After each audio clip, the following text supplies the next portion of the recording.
أعوذ بالله من الشيطان الرجيم بسم الله الرحمن الرحيم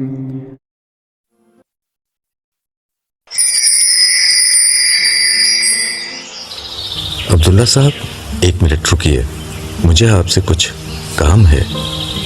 اپنا نام سن کر عبداللہ کے قدم رک گئے۔ اس نے پلٹ کر دیکھا۔ آواز اور لب و لہجے سے کانوں نے جو سمجھا تھا، نگاہوں نے اس کی تصدیق کر دی۔ درمیانی عمر کا ایک سفید فام شخص اس کی سمت آ رہا تھا۔ وہ ایک دراز قد شخص تھا، جسم جھریرا اور چہرہ زندگی کی رونق سے بھرپور، لیکن یہ چہرہ عبداللہ کے لیے بالکل غیر مانوس تھا۔ گرچہ غرناطہ کے اس شہر میں اسے کسی جاننے والے سے ملنے کی کچھ زیادہ توقع بھی نہ تھی۔ عبداللہ نے ذہن پر زور ڈالا۔ اس مشقت کا حاصل ایک ہی نکلا۔ اس شخص کے چہرے پر پڑے ہوئے اجنبیت کے پردے اور گہرے ہو گئے۔ ہو سکتا ہے کانفرنس میں کہیں ملا ہو اور مجھے یاد نہ رہا ہو، عبداللہ نے دل میں سوچا۔ وہ اسی سوچ میں ڈوبا ہوا تھا کہ اجنبی نے قریب آ کر مسافے کے لیے ہاتھ بڑھاتے ہوئے اپنا تعارف کرایا۔ السلام علیکم، میرا نام ڈیوڈ ہے، آپ داؤد کہہ سکتے ہیں۔ عبداللہ نے سلام کا جواب دیتے ہوئے اپنا ہاتھ بھی آگے بڑھا دیا۔ عبداللہ کو اندازہ ہو گیا تھا کہ اس کا مخاطب ایک مسلمان بلکہ نو مسلم ہے۔ رواں انگریزی لہجے میں سلام اور لفظ داؤد کا استعمال اس کے اسلام اور ان کا تلفظ اس کے نو مسلم ہونے کا قرینہ تھا۔ عبداللہ کے چہرے پر اس کی روایتی مسکراہٹ اور گہری ہو گئی، مگر اس کی آنکھوں میں شناسائی کی کوئی جھلک ابھی تک پیدا نہ ہوئی تھی۔ یہ بات اجنبی نے بھی محسوس کر لی۔ اس نے اپنا مزید تعارف کرایا۔ میں نے آج کے سیشن میں آپ کی تقریر سنی تھی۔ آپ تقریر کے بعد یہاں ہوٹل کی لابی میں آ گئے تو میں بھی آپ کے پیچھے چلا آیا۔ سیشن تو ابھی جاری ہے۔ جی ہاں، سیشن جاری ہے۔ میں فریش ہونے کے لیے تھوڑی دیر باہر آیا تھا۔ جی یقیناً آپ کو واپس سیشن میں جانا ہوگا، لیکن میں آپ سے ملنا چاہتا ہوں، مجھے بہت ضروری کام ہے۔ ویسے میں ایک مسلمان ہوں، نو مسلم۔ آخری بات کہتے ہوئے داؤد کے لہجے میں جوش آ گیا تھا۔ اس جملے نے عبداللہ کے تاثر کی تصدیق کر دی تھی۔ اس نے داؤد سے دوبارہ بڑی گرم جوشی سے مصافحہ کیا۔ بہت خوشی ہوئی آپ سے مل کر۔ ہدایت کے راستے اور جنت کی منزل کی طرف بڑھنے والے قدموں پر سلام ہو۔ میرے آقا محمد الرسول اللہ صلی اللہ علیہ وسلم کی طرف سے اس راہ پر خوش آمدید۔ عبداللہ کی بات سے داؤد ایک دم کھل اٹھا۔ اس نے خوش ہو کر کہا، مجھے اسلام قبول کرنے پر اس طرح مبارکباد پہلے کبھی کسی نے نہیں دی۔ مجھے اس لمحے محسوس ہو رہا ہے کہ میں پیغمبر اسلام کے دور میں پہنچ گیا ہوں۔ میرا دل گواہی دے رہا ہے کہ میں اپنے اور آپ کے آقا محمد الرسول اللہ صلی اللہ علیہ وسلم کے کسی وارث سے مخاطب ہوں۔ شکریہ، میں تو 2 دن سے یہاں موجود ہوں۔ آج کانفرنس کا آخری سیشن ہے جو رات تک جاری رہے گا۔ کل عدل صبح میری روانگی ہے۔ عبداللہ نے اپنے بارے میں کہے گئے تعریفی کلمات کو نظر انداز کرتے ہوئے داؤد کے اصل سوال کے جواب میں اسے اپنے مسئلے سے آگاہ کیا۔ تاہم اس کے لہجے میں تردد تھا۔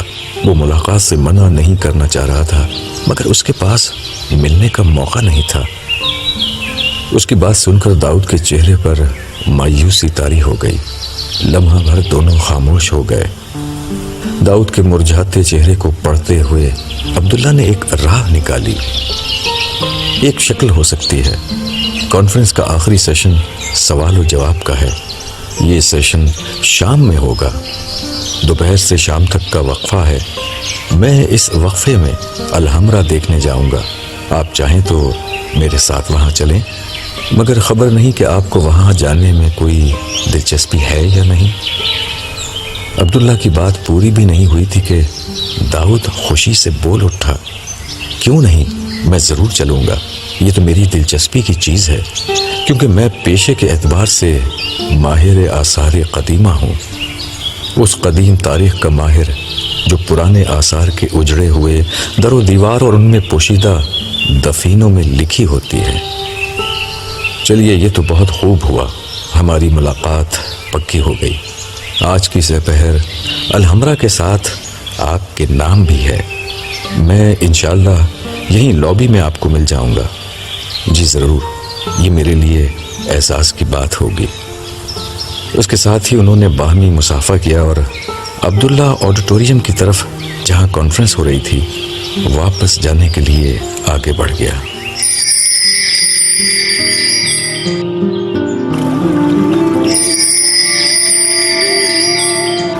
جمیلہ سو رہی تھی، مگر اس کے چہرے پر بے چینی و اضطراب کے آثار نمایاں تھے۔ وقفے وقفے سے وہ کچھ بڑبڑا رہی تھی، الفاظ واضح نہیں تھے، مگر خوف و اذیت کی اس کیفیت کے عکاس ضرور تھے جس سے وہ خواب میں گزر رہی تھی۔ وہ یقیناً کوئی بھیانک خواب دیکھ رہی تھی۔ پھر ایک گھگھیاتی ہوئی چیخ مار کر وہ بیدار ہو گئی اور گھبراہٹ میں اٹھ کر بستر پر بیٹھ گئی۔ اس نے گھڑی پر نگاہ ڈالی، رات کے 2 بج رہے تھے۔ ہر طرف خاموشی اور سناٹے کا راج تھا، مگر اس کا دل سکون کی کیفیت سے بالکل خالی تھا۔ وہ مایوسی اور جھنجھلاہٹ کے عالم میں بڑبڑائی، میرے خدا، پھر یہی خواب، اس اذیت سے کب پیچھا چھوٹے گا؟ یہ کہتے ہوئے اس نے دونوں ہاتھوں سے اپنا سر پکڑ لیا۔ خیالات کی ایک روح تھی جو اس کے ذہن میں چل رہی تھی۔ جو اذیت خواب کی شکل میں اس نے نیند میں بھگتی تھی، وہ جاگنے پر خیال کی شکل میں اس پر مسلط ہو گئی، یا شاید یہ خیال ہی تھا جس نے برس ہا برس سے خواب کے روپ میں اس کو اذیت سے دوچار کر رکھا تھا۔ وہ ساری زندگی یہ خواب دیکھتی آئی تھی۔ رسوائی اور ذلت کی داستان اس پر ایک ہی دفعہ مسلط ہوئی، لیکن خیال و خواب کی دنیا میں یہ اذیت زندگی بھر کے لیے ایک روک بن کر رہ گئی تھی۔ کچھ عرصہ ہوا یہ خواب کچھ کم ہو گئے تھے، مگر جب سے اس کی بڑی بیٹی سارہ کی شادی ہوئی تھی، اسے یہ خواب دوبارہ ستانا شروع ہو گئے۔ کبھی اس کے شوہر کا غضبناک چہرہ اس کی نگاہوں کے سامنے آ جاتا، کبھی اس کی کفن پوش لاش نظر کے سامنے آ جاتی، اور کبھی طلاق کے الفاظ اس کے کانوں میں گونجتے، اور کبھی اس سے زیادہ وہ کچھ نہ سوچ سکی۔ وہ سوچنا بھی نہیں چاہتی تھی۔ اس نے برابر میں لیٹی ہوئی اپنی چھوٹی بیٹی صبا کی طرف دیکھا۔ وہ ہر چیز سے بے خبر سو رہی تھی۔ اس کے چہرے پر معصومیت تھی، سکون تھا، اور نوجوانی کی گہری اور بے فکر نیند کے آثار تھے۔ اللہ ان دونوں کو ہمیشہ اپنی پناہ اور عافیت میں رکھے، اپنے گھروں کا سکون دکھائے۔ اس نے صبا کے ساتھ سارہ کے لیے بھی دعا کی۔ سارہ کو اس کی دعاؤں کی واقعی بہت ضرورت تھی۔ سارہ کی شادی کو چند ہی مہینے ہوئے تھے۔ وہ اپنے چچا زاد حمزہ سے بیاہی گئی تھی، مگر جب سے اس کی شادی ہوئی، جمیلہ کا سکون غارت ہو گیا تھا۔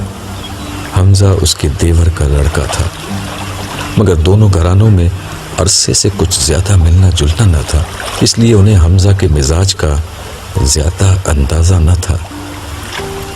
انہوں نے حمزہ کو بچپن میں دیکھا تھا، دوبارہ اس وقت دیکھا جب ان کے دیور شفقت اور دیورانی سمینہ اس کا رشتہ لے کر آئے۔ ایک بیوہ کے گھر جس کے دونوں لڑکے کام کاج سے فارغ ہوں، کھاتے پیتے گھرانے کا رشتہ آ جائے، وہ بھی اتنے قریبی رشتہ داروں کے ہاں سے، اس سے زیادہ سکون کی کوئی بات اس کے لیے نہیں ہو سکتی تھی۔ وہ ماضی کی ساری شکایتیں بھول گئیں۔ یہ بھول گئیں کہ ان کے شوہر کے بعد شفقت نے مرحوم بھائی اور اس کے 4 یتیم بچوں کی کفالت کرنے کے بجائے منہ پھیر لیا تھا۔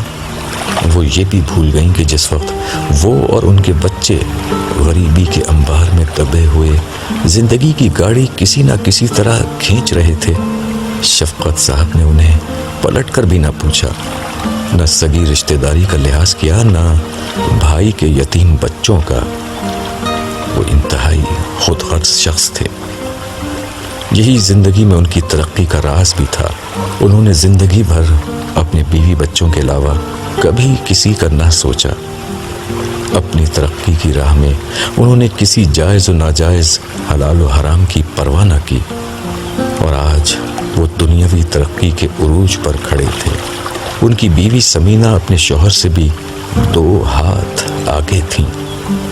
در حقیقت شوہر کو ایسا بنانے میں بہت کچھ ان کا بھی عمل دخل تھا، مگر قسمت کو کیا کہیے، کچھ عرصہ قبل کسی شادی میں حمزہ نے سارہ کو دیکھ لیا۔ وہ تھی بھی بہت خوش شکل، پھر شادی کے موقع پر پہن اوڑھ کر ایسی لگ رہی تھی کہ ہزاروں میں نمایاں ہو جائے۔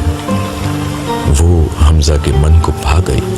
اس نے ماں باپ کو صاف بتا دیا کہ شادی کرے گا تو سارہ ہی سے کرے گا۔ شفقت اور سمینہ ان دنوں اپنے اکلوتے بیٹے حمزہ کے لیے رشتہ دیکھ رہے تھے۔ شروع میں دونوں نے مزاحمت کی، مگر آخرکار بیٹے کی ضد کے آگے ہتھیار ڈالنے پڑے۔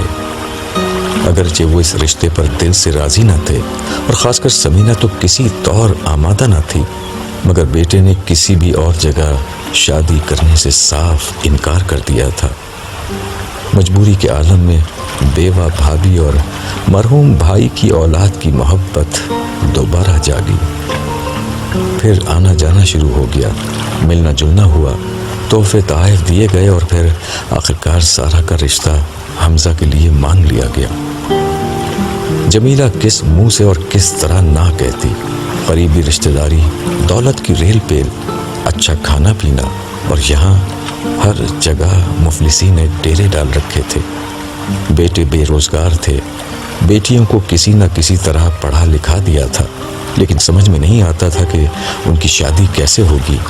مگر شفقت اور سمینہ نے یہ اطمینان بھی دلا دیا کہ ان کا جہیز کے نام پر کوئی مطالبہ نہیں۔ گرچہ اس میں بھی اصل وجہ ان کی شرافت سے زیادہ یہ تھی کہ جہیز کے نام پر جو کچھ سارہ کے ساتھ آنا متوقع تھا، وہ ملنے جلنے والوں میں ان کی ناک کٹوانے کا سبب بن جاتا۔ یوں ایک روز جب قسمت ایسے مہربان ہوئی تو انہوں نے کچھ نہیں دیکھا۔ سارہ حمزہ کے ساتھ بیائی گئی۔ یہ بات بعد میں کھلی کہ حمزہ کا غصہ آگ کی بھٹی کی طرح دہکتا ہے، اور جب غصہ آ جاتا ہے تو وہ کچھ نہیں دیکھتا، بالکل اپنے تایا یعنی جمیلہ کے شوہر پر گیا تھا۔ اس مماثلت کے خیال سے ہی جمیلہ ایک دفعہ پھر لرز گئیں۔ بے اختیار انہوں نے فون اٹھایا اور سارہ کا نمبر ملایا۔ کافی دیر تک بیل بجتی رہی، پھر نیند میں ڈوبی ہوئی سارہ کی آواز آئی، امی سب خیریت تو ہے؟ رات کے 3 بجے آپ نے کیوں فون کیا ہے؟ بیٹا بس تم سے پوچھنا ہے، تم خیریت سے ہو؟ امی رات کے اس پہر آپ نے صرف یہ پوچھنے کے لیے مجھے نیند سے اٹھایا کہ میں خیریت سے ہوں؟ سارہ نے دبی دبی آواز سے پوچھا۔ اس کے لہجے سے بیزاری ٹپک رہی تھی۔ آپ کو پتا ہے کہ حمزہ اٹھ گئے تو غصہ ہوں گے۔ یہی تو پوچھ رہی ہوں کہ حمزہ کو آج کل غصہ تو نہیں آ رہا؟ امی خدا کے لیے انہیں غصہ نہیں بھی آ رہا تو اس بے وقت کے فون پر ضرور آ جائے گا۔ پلیز فون بند کر کے سو جائیں، صبح میں بات کروں گی آپ سے۔ سارہ نے یہ کہا اور جواب کا انتظار کیے بغیر فون رکھ دیا۔ جمیلہ کچھ دیر فون ہاتھ میں لیے بیٹھی رہی، پھر وہ ہاتھ جوڑ کر اللہ کے سامنے دست بدعا ہو گئی کہ جس پل صراط سے وہ گزری ہیں اس کی بیٹی کو کبھی اس پر قدم نہ رکھنا پڑے۔ وہ دیر تک یہ دعا مانگتی رہیں۔